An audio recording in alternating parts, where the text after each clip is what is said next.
My name is Emily Parker, and I have spent years running from a single moment, a love that was left unspoken.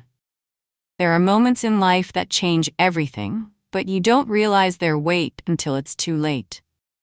This is the story of the letter I never read, and the love I lost because of it. It was a cold autumn evening when I first met Michael Carter. I had just ordered my usual cup of tea when I noticed him sitting by the window, sketching something in his notebook. The cafe was crowded, and the only empty seat was across from him. "Mind if I sit here?" I asked. He looked up, smiled softly, and nodded. That was how it all began. Days turned into weeks, and soon the cafe became our place. He was an artist, painting stories with colors, while I was a writer, creating worlds with words. We were different, yet somehow we understood each other in a way no one else did. But there was something I didn't know. Michael had fallen in love with me, and I had been too blind to see it.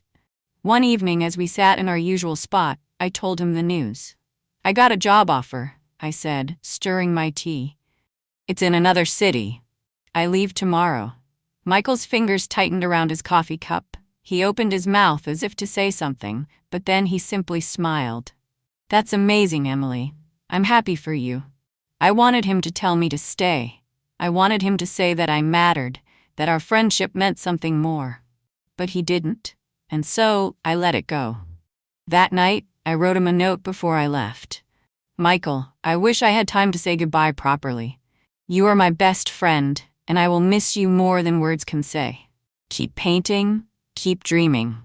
What I didn't know was that Michael had written a letter too, one he never gave me. Years passed. Life moved on. I became the writer I had always dreamed of being, but there was always an emptiness I couldn't explain. One evening, I returned to the city and found myself back at our old cafe. It had changed, yet something about it still felt familiar. I wandered to the bookshelf, running my fingers over the dusty spines. That's when I found it. A book I hadn't seen in years.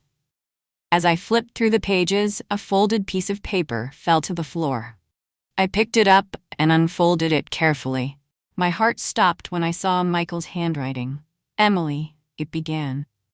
"I have loved you in silence for as long as I have known you. I wanted to tell you, but I was afraid. Afraid of losing you. Afraid that you wouldn't feel the same. But if you're reading this now, know that you were the greatest part of my life."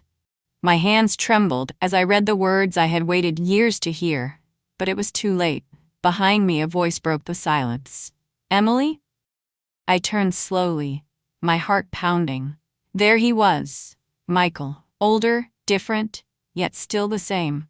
We looked at each other, knowing that time had stolen what could have been. Some love stories don't have happy endings, but they stay with us, forever unfinished. If you enjoyed this, like and subscribe.